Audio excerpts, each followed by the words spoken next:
Vamos a comenzar con la introducción y no vamos a ser demasiado largos, no los quiero aburrir con datos que no nos interesan, sino que vamos a ver aquello que realmente importa para entender este libro y para sacar el mayor provecho del libro.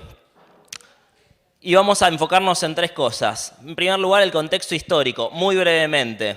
En segundo lugar, lo que más nos va a interesar en este caso, la estructura literaria del libro, cómo está compuesto y qué contiene.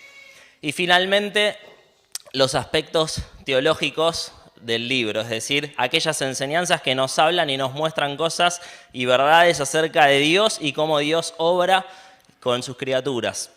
Entonces, vamos a ver el primero de los puntos, el contexto histórico. ¿Cuándo ocurre este libro? ¿Cuándo comienza esta historia que se está narrando? Bueno, exactamente después de la muerte de Josué. De hecho, vamos a ver que la muerte de Josué está, al igual que en el libro de Josué relatada, también está en el libro de los jueces relatada. ¿Y en dónde estamos situados? Y entre el siglo XIII y el X a.C., más o menos. El X va a ser cuando va a comenzar la monarquía, el periodo de mayor esplendor de Israel y el periodo de mayor esplendor de toda esa región, porque empieza la edad de hierro, ¿verdad? Antes veníamos de la edad de bronce. El bronce se lograba aleando estaño y cobre, era un metal que tenía sus deficiencias, difícil de conseguir. El hierro, en cambio, era muy fácil de conseguir y era mucho más duro y significó un gran progreso tecnológico para todas las civilizaciones de Medio Oriente.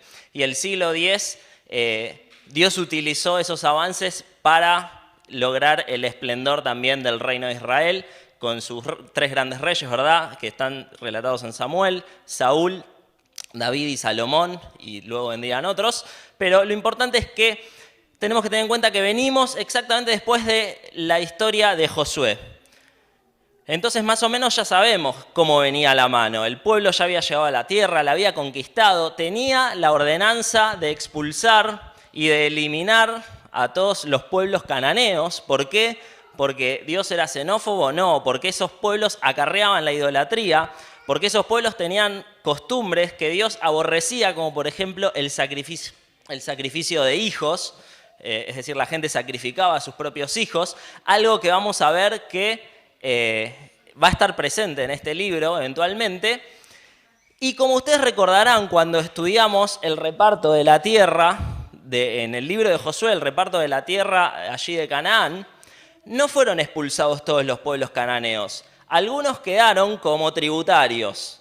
Es decir, ¿para qué vamos a expulsar a esta gente si les podemos cobrar impuesto? Y podemos sacar una renta de aquello que ellos producen y de sacar un usufructo de lo que ellos trabajan. Vamos a quedarnos con algunos de estos pueblos. No importa lo que dijo Dios, los vamos a dejar acá. Israel cohabitó con estos pueblos y si eso no hubiera ocurrido, tal vez no estuviéramos ahora estudiando el libro de los jueces, tal vez nunca se hubiera escrito, pero eso ocurrió.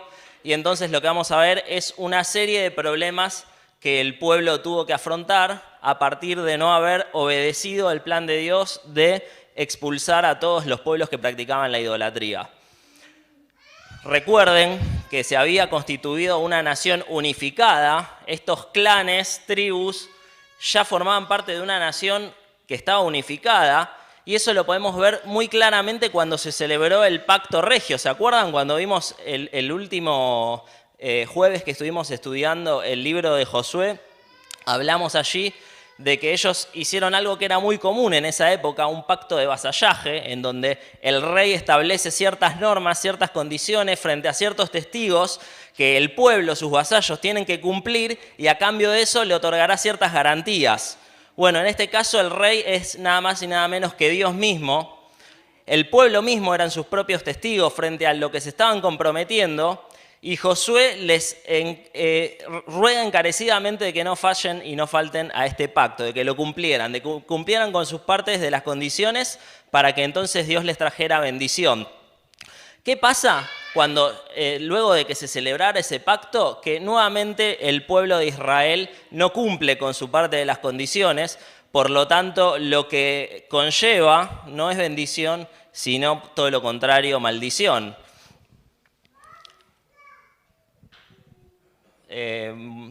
Ahí. Bien, eso en cuanto al contexto histórico. Es más o menos lo que ya venimos viendo del pueblo. Un pueblo que es infiel, un pueblo que se corrompe, un pueblo que no respeta pactos, pero por el contrario vamos a ver a un Dios que siempre busca rescatar a ese pueblo, que siempre busca redimir y salvar a ese pueblo, un Dios que tiene misericordia. Ahora, en lo que respecta a la estructura literaria, es decir, cómo está escrito este libro, cómo está construido, las partes que lo conforman, que no son azarosas, sino que están bien pensadas, podemos ver lo siguiente. En primer lugar, hay una introducción que va a hablarnos acerca de ciertos aspectos militares que tienen que ver con la conquista de la tierra nuevamente, y aspectos religiosos que tienen que ver con el alejamiento del pueblo y su volcamiento hacia los ídolos cananeos, ¿verdad?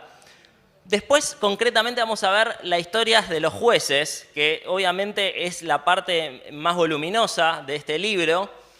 Y finalmente, vamos a cerrar con una conclusión en la cual se nos van a relatar aspectos religiosos y finalmente aspectos militares. Ahora, miren un segundo allí, no sé si se llega a ver bien, sí se ve bien. Miren y presten atención. ¿Alguien nota algo que le llame la atención? Simetría, bien. Y cuando hablamos de simetría, en un libro de trasfondo hebreo, ¿de qué estructura o figura de dicción estamos hablando? Lo mencionamos muchas veces. Si estuviera Damián sé que la sabría, pero... Quiasmo, bien. Estamos frente al típico quiasmo tan utilizado en prácticamente todos los libros de la Biblia, recurso literario, dialéctico, hebreo, que consiste en una simetría inversa, ¿verdad? En donde el primer elemento se condice con el último, el segundo con el anteúltimo, y así puede haber muchos niveles distintos. Y finalmente, un punto concéntrico que es la esencia de lo que se quiere transmitir. El quiasmo muchas veces lo podemos ver en un salmo, en un versículo que solo tiene 2 líneas, a veces lo podemos ver en un capítulo, a veces lo podemos ver en un libro entero. Primera a los Corintios, por ejemplo. Pablo, que es hebreo, usa este recurso y escribe toda la carta en forma de quiasmo. Y allí podemos ver cuál es el énfasis del apóstol en esa carta. Porque el quiasmo recae en el capítulo 13. ¿De qué habla Pablo? Habla del amor, bien. Lo central en esa carta finalmente es el amor. Y todo lo demás conforma un marco. Pero no hablemos de Pablo porque estamos como 3.000 años antes. Bueno, no tanto, un poquito menos, pero unos 1.400 años antes. Y acá tenemos entonces un marco que se nos presenta para relatarnos la historia de los jueces. ¿Y cuál es ese marco? Tiene que ver con cuestiones militares y con cuestiones religiosas, que están ligadas. Y la introducción tiene el propósito de mostrarnos, es decir, aquellas cuestiones militares y religiosas de los primeros capítulos, tienen el propósito de mostrarnos que había necesidad de jueces, que había necesidad de que alguien pusiera orden, de que había necesidad incluso de que alguien actuara como un líder para liberar al pueblo de la opresión enemiga. Y la conclusión va a demostrarnos que había una necesidad de un rey. Había necesidad de un rey, porque el pueblo estaba sumido en una anarquía total. En este sentido, hay 3 palabras que pueden definir la historia que encontramos en el libro de los jueces. La situación de Israel en aquel entonces era una situación de apatía, era una situación apática, era una situación de apostasía y era una situación de anarquía. Apatía porque pareciera que no les importa nada, que no son empáticos absolutamente con nada, que viven para sí mismos egoístamente. Apostasía porque dejan al único Dios verdadero y se vuelcan hacia los dioses cananeos. Y anárquica porque no había nadie que gobernara y cada uno hacía lo que bien le parecía, como dice la frase que se repite unas cuantas veces en el libro. Ahora, lo que podemos ver es que hay una degradación cíclica en la moral del pueblo, por así decirlo, en las prácticas morales del pueblo, en la ética del pueblo.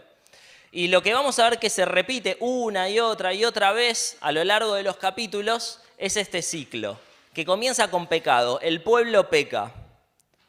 ¿Y qué pasa cuando peca? Viene la opresión de los pueblos cananeos. Y entonces ellos son esclavizados, son sometidos. ¿Qué pasa cuando ven su situación a la que llegaron, por la cual haber desobedecido a Dios, se arrepienten? Entonces Dios provee un libertador, que en este caso lo llamaremos un juez, que no lo tenemos que pensar como un juez con una toga y un martillo que golpea ahí en un estrado, sino que en este caso estamos hablando de una especie de caudillo militar que guiaba al pueblo hacia la victoria y hacia la liberación. Ahora, ¿qué ocurría después de que se levantaba un juez? Era empoderado por Dios para derrotar al enemigo, venía un periodo de paz. Pero pareciera que después de vivir algún tiempo de paz el pueblo volvía a olvidarse y nuevamente caía en pecado. Nuevamente venía opresión, se arrepentían, Dios proveía un libertador, había un periodo de paz. Pero nuevamente pecaban. Había un tiempo de opresión, luego el arrepentimiento, venía un libertador, tiempo de paz. Y así sucesivamente a lo largo del libro. Ahora, cada una de las veces que esto ocurre, pareciera acentuarse más el pecado del pueblo, la opresión enemiga, y vamos a ver que el carácter del libertador va a ir tornando de allá arriba hacia allá abajo. Bien, esto más o menos ya lo dijimos, no es necesario ahondar más. Y voy a explicar un poquito más a qué me refería recién con que el carácter moral de estos libertadores va en descenso a lo largo del pueblo. A lo largo del tiempo, perdón. Nosotros podemos ver que los primeros jueces que se levantan, los primeros libertadores, los podríamos clasificar de muy buenos. Son realmente personas que parecen ejemplares y entre estos podemos identificar, por ejemplo, a Otoniel, a Edod y a Débora. Después van a venir algunos otros jueces que los podríamos dividir en 3 grupos. En cada uno de los 3 hay 4 jueces y luego de los muy buenos vienen los que son buenos, hasta ahí. Y allí el más significativo es Gedeón. Y ustedes me dirán, pero Gedeón no es una persona ejemplar. Bueno, Gedeón ciertamente era un cobarde al principio, tal como se lo muestra el relato. Luego de pedirle ciertas pruebas a Dios, cree en Dios, confía en Dios, a pesar de que no siempre estaba convencido del todo. Finalmente Dios le da la victoria. Pero después se nos muestra que era una persona sumamente intolerante, que incluso asesinó a muchos de sus paisanos, por así decirlo, que se opusieron a él. Y vamos a ver también que finalmente él se vuelca hacia los ídolos ajenos y construye ídolos que llevan de nuevo al pueblo a un estadio de pecado y de nuevo el ciclo tiene que volver a comenzar. Vamos a ver después un tercer grupo de jueces, que son jueces que podríamos calificar de malos. El más significativo allí es Jefté, el que lidera el grupo, podríamos decir. Era una persona que evidentemente no conocía a Dios y que no conocía la voluntad de Dios. Se lo presenta como una persona violenta y que incluso estaba dispuesto a hacer sacrificios de sus propios hijos. ¿De quién era esa costumbre? De los pueblos cananeos. Jefté estaba completamente contaminado por la teología y la idiosincrasia pagana, cananea, y no conocía en absoluto al Dios de Israel. Y finalmente vienen los muy malos. Y allí, sin duda alguna, está el más famoso de todos, que es Sansón, una persona que es violenta, lujuriosa, impulsiva, una persona que podemos ver cómo a cada paso que da a lo largo de su vida cae en el error y siempre transgrede aquello que Dios tenía planeado para su vida. Entonces, estos son los grupos de los jueces. Arrancamos de jueces muy buenos y terminamos en jueces muy malos. Y viene, después del relato de los jueces, como ya dijimos, la conclusión del libro. Y la conclusión del libro se caracteriza por esta frase que ya dijimos un par de veces. En estos días no había rey en Israel, cada uno hacía lo que bien le parecía. Anarquía total, no había quien gobernara. Y se presenta acá la necesidad de que hubiera un rey que viniera de parte de Dios y que pusiera orden y llevara al pueblo y devolviera al pueblo hacia la voluntad de Dios. Y esto va a dar el pie para el posterior relato del libro de Samuel. Allí nosotros en nuestras Biblias tenemos Ruth en el medio, pero en la Biblia hebrea después de jueces viene Samuel, que no son 2 libros, es uno solo, y se nos va a relatar cómo se instaura la monarquía. Ahora yo pregunto, ¿quería Dios un rey para Israel? No quería Dios un rey para Israel. Vamos a leer Deuteronomio 17, 14, 20. Cuando hayas entrado en la tierra, recuerden, esto es donde se escribe, cuando el pueblo estaba en el desierto, peregrinando hacia la tierra prometida. Es decir, antes del libro de Josué, antes de que ocurra toda la historia relatada en el libro de Josué. Entonces Dios les dice al pueblo, cuando hayas entrado en la tierra que Jehová tu Dios te da, y tomes posesión de ella y la habites, y digas, pondré un rey sobre mí, como todas las naciones que están en mis alrededores, ciertamente pondrás por rey sobre ti al que Jehová tu Dios escogere, de entre tus hermanos pondrás rey sobre ti. No podrás poner sobre ti a hombre extranjero que no sea tu hermano, pero él no aumentará para sí caballos, ni hará volver al pueblo de Egipto con el fin de aumentar caballos, porque Jehová os ha dicho, no volváis nunca por este camino. Ni tomará para sí muchas mujeres para que su corazón no se desvíe, ni plata ni oro amontonará para sí en abundancia. Y cuando se siente sobre el trono de su reino, entonces escribirá para sí en un libro una copia de esta ley del original que está al cuidado de los sacerdotes levitas, y lo tendrá consigo y leerá en él todos los días de su vida para que aprenda a temer a Jehová su Dios, para guardar todas las palabras de esta ley y estos estatutos para ponerlos por obra, para que no se eleve su corazón sobre sus hermanos, ni se aparte del mandamiento a diestra ni a siniestra, a fin de que prolongue sus días en su reino, él y sus hijos en medio de Israel. Si nosotros leyéramos algunas de las profecías o de lo que Dios le promete a Abraham, al momento de prometerle que tendría una gran descendencia, se dice también que de él saldrían reyes. Entonces podemos pensar, el problema de Dios era que el pueblo tuviera un rey o que tuviera un rey conforme a las otras naciones. Porque no podemos decir que la monarquía necesariamente sea mala en la concepción moral de Dios, porque el mismísimo Jesucristo es el rey del universo. Entonces, el problema no es que Dios no quisiera un rey, el problema es que el pueblo quería un rey conforme a las otras naciones, lo tenían, y Dios quería un rey conforme a su propio corazón. Y así es que un rey, como está descrito acá, era útil para el pueblo y seguía la voluntad de Dios. Un rey que seguía los estatutos de Dios y que atesoraba la ley de Dios en su corazón. Sin embargo, el pueblo después primeramente va a tener un rey, tal como el que ellos querían, conforme a las otras naciones, Saúl, y finalmente Dios les va a dar a un rey conforme a su propio corazón, que es David. Terminamos con 4 aspectos teológicos que creo que se presentan en este libro y que creo que nos pueden mostrar y enseñar algo acerca de Dios, de su carácter y de su manera de obrar. En primer lugar, en este libro lo que sin duda podemos ver es la depravación total del hombre. El hombre está sumido en pecado, está esclavizado por el pecado y no hay nada que pueda ser bueno para agradar a Dios. Y esta pecaminosidad absoluta en la cual está el ser humano la podemos ver en el final del libro. Una historia que seguramente no contamos en la escuela bíblica porque tiene un nivel de violencia y un nivel de inmoralidad que yo creo que al leerla estremece a cada uno de nosotros.